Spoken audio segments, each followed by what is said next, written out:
요즘에는 많은 안과 의사분들이 시력 교정 수술을 받은 사실을 알다 보니까 저도 수술을 받았고 바로 안과 의사들은 어떤 시력 교정 수술을 받았나요? 입니다. 전체 원장님들 중에 83%가 수술을 받으셨어요. 나머지 분은 시력이 좋으셔서 압도적인 표차로 1위를 차지한 수술법이 바로 지금부터 그 이유를 말씀드리겠습니다.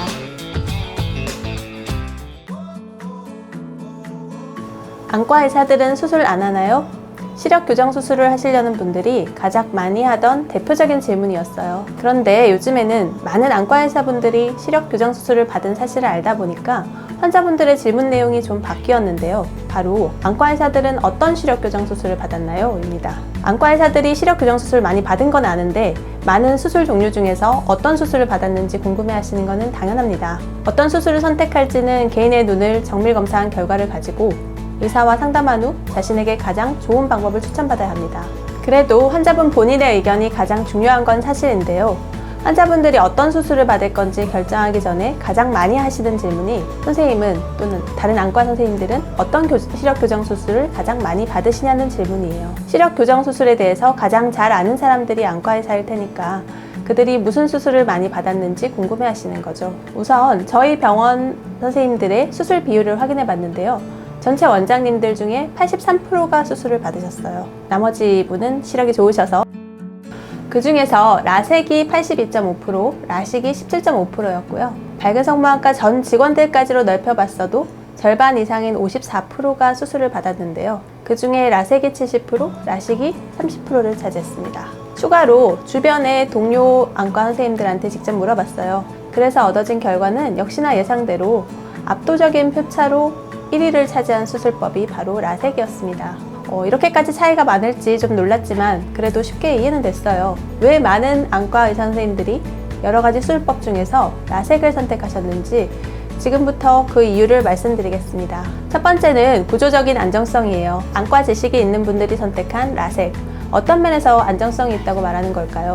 각막의 표면을 절삭하는 라섹이라는 수술은 수술 후에 원래 가지고 있던 각막 형태에 가장 가깝게 회복이 됩니다. 라식이나 스마일 라식은 각막의 중간 부분을 절삭하다 보니 각막의 아래층과 위층 이렇게 두 개의 층으로 분리가 된 상태로 남게 되는 거예요. 두 개의 층이 겹쳐져 있다 보니 강한 충격이 발생한다면 두 개의 층이 분리가 될 수 있는 약점을 평생 안고 살아야 되는 거죠. 즉 겹쳐져 있는 층을 분리할 만큼의 힘이 가해진다면 언제든 각막 절편 관련된 문제가 발생할 수 있고 또 의사로서 그런 문제를 봐왔기 때문이에요. 두 번째는 안구 건조증을 유발하는 각막신경의 단절이에요. 각막신경과 표면과의 단절이 일어나면 그만큼 이론상으로 안구 건조증이 생겨나게 되는 거죠. 상대적으로 각막의 상피층만 벗겨내서 신경 말단 쪽만 영향을 받는 라섹이 안구 건조증이 적을 수밖에 없는데요. 안구 건조증은 전 인구의 14에서 35% 정도 앓는 흔한 질환이고 수술 후 발생한 안구 건조증은 대부분은 일시적이라고는 해도 최대한 수술로 인한 안구 건조증은 피하는 편이 시력의 질이나 생활의 편의성 면에서 좋겠죠. 세 번째는 라섹은 본인의 눈에 맞는 맞춤형 수술이 가능하다는 점입니다.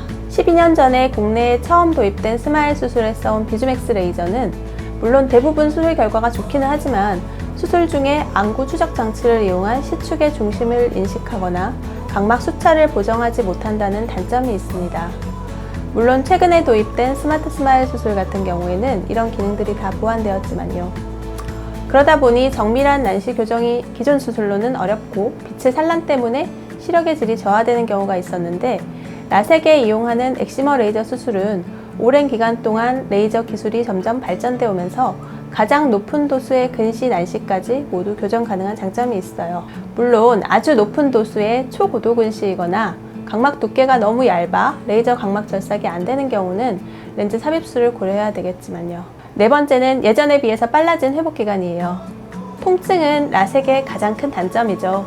상처 부분이 아물면서 느껴지는 통증은 말로 표현하기 힘들고 직접 겪어보신 분들만 이해하실 텐데요.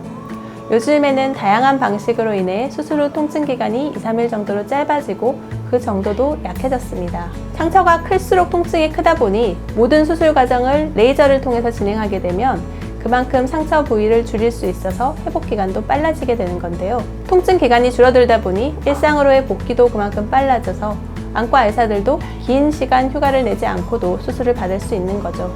이 정도가 제가 생각한 안과 의사들이 주로 라섹을 선택하는 이유입니다. 물론 그렇다고 해서 모든 경우에 라섹이 가장 완벽한 수술이라는 뜻은 아니고요.